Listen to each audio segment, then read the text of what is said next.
Hello Horribles, welcome to Mr. Phillips' Art School, and it's day, not one, not two, but three, or day 111, I'm not sure anymore.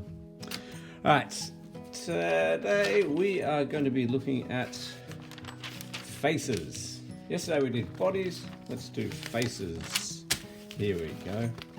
Now, faces. We're going to look at proportions of faces. And here we go, we've got a photo of somebody. I just want to show you something. Faces, in terms of proportion, is we can break it down into halves.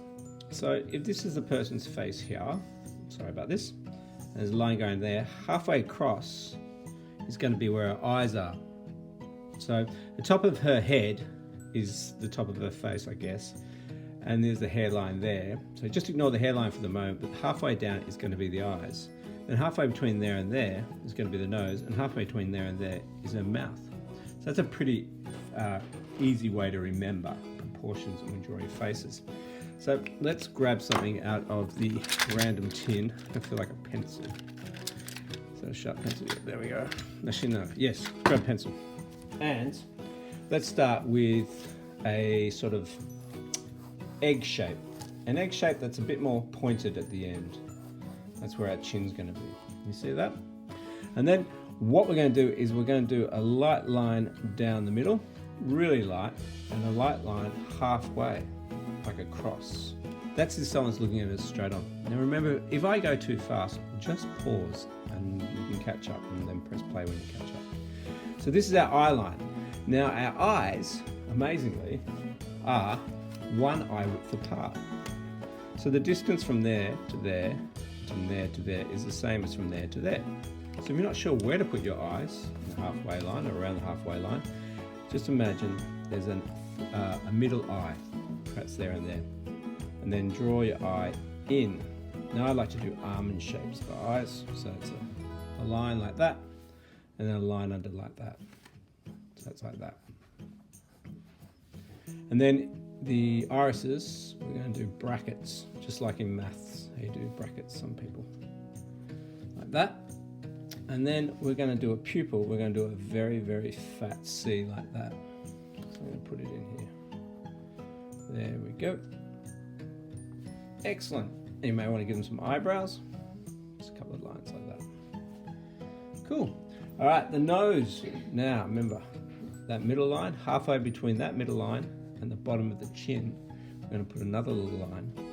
And your nose is about the width of your eyes. So let's do a little nose. Now with noses, you don't have to do big shapes, just a little squiggly lines are normally enough. That's all you need to do. You don't need to do things like that or like that. Just a little squiggle line. Makes sense. That's our nose done. Now our mouth, if we look at this girl here, a line straight down from the top to the bottom, in the middle of her eye, down to the edge, in the middle of the pupil, down to the edge of the mouth. That tells you how wide the mouth has to be. So it's going to be about that wide, looks like they're crying, and it's going to be halfway between the nose and the chin, so halfway is about there. And once again, you don't want to do too much of a straight line, you just need to do a bit of wobble in the middle, and then we're done. Okay, maybe give them a little bit of a wobble there. And that's most of what you need for a face. For things like a neck is about the width of your eyes. They're quite wide necks. I find that kids draw really skinny necks, like they do it like this. That's how kids do little necks. And it's always quite funny because you think the head's this big, massive organ, and it needs something really strong to hold it up. It's really heavy, so you need a nice, big, thick neck to hold everything up. And the shoulders out like that. Now the ears are huge, but we're just going to draw them a little bit smaller. We're going to do like a C or a backward C like that, and a forward C on that side. Just a little bit like that. There we go. And sometimes you put little H's in them, a H and a backward H, like that, just to show the holes in the folds in the ears.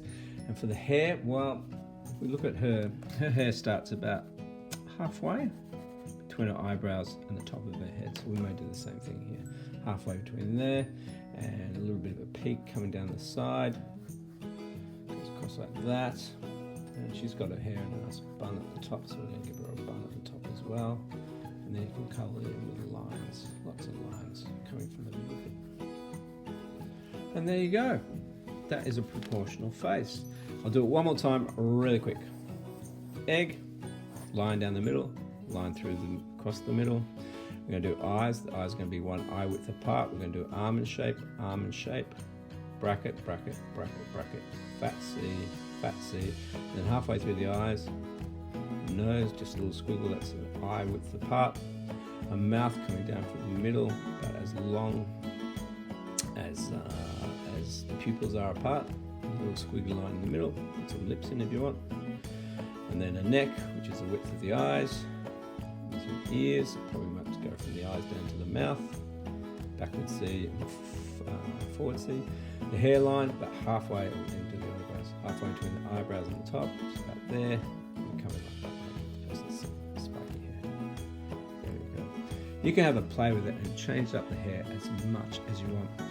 The last little thing you may want to do is a little bit of shading under the chin, just to show that it's doing 3D. There you go. I hope that helps. Let me know, and probably next time we're going to look at faces again, but we're going to have a look at them looking at different directions. Okay? Until then, goodbye.